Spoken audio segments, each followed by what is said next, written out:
again, I'm Claudia, and this is Market News. We've all heard the stunning news. The unemployment rate has hit 10%. This many people haven't been jobless since 1982. But even so, things are a lot worse now than they were back then. Now Americans have more than triple the debt they did back in 1982. They spend 10 weeks longer without a steady job, and more of them are trying to get by with no health insurance.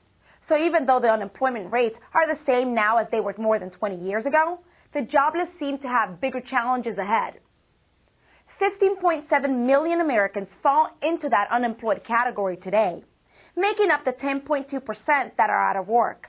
If that percent included those of us that have given up looking, the rate really would be around 17.5%. It's not too complicated without jobs. Consumers don't spend their money, which in turn puts strain on big businesses and small businesses alike. That's why investors are looking at third quarter earning reports for hints on the recovery of the economy. However, unemployment is the greatest obstacle to consumers, well, consuming in general. Not only for those who have lost their jobs, but for those who feel they are at risk for losing their jobs. And released monthly sales reports indicate that shoppers continue to pinch their pennies due to the steadily rising unemployment rate and tight credit.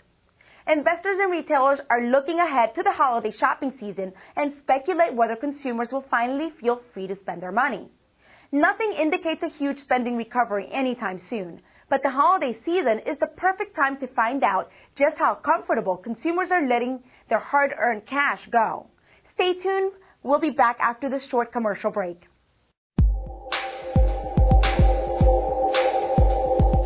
My favorite photo processor just got even better. Sit tight and let me tell you the story of my love for myphotopipe.com.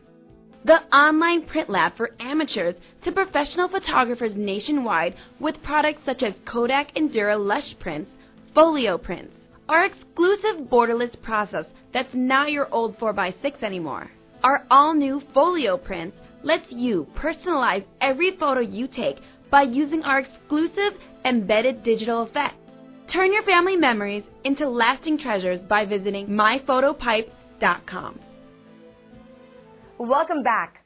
Gold continues its hot streak as it rises to about $1,100 an ounce last week, following the announcement of the 10.2% unemployment rate. Some think that banks overseas will soon be looking to buy more gold as a way to reduce their exposure to the U.S. dollar. The dollar is continuing its weak streak, while other commodities that are priced in dollars are becoming more attractive for investors. Therefore, when the dollar takes a dive, gold is always on the rise. The Hyatt Hotels Corp is doing what it can to also be on the rise, and sold 5.7 million of its shares to underwriters at $25 each. Hyatt will bring in more than $123 million after selling, and will use the money for general expenses. And now it's time for this week's edition of Women on Wall Street.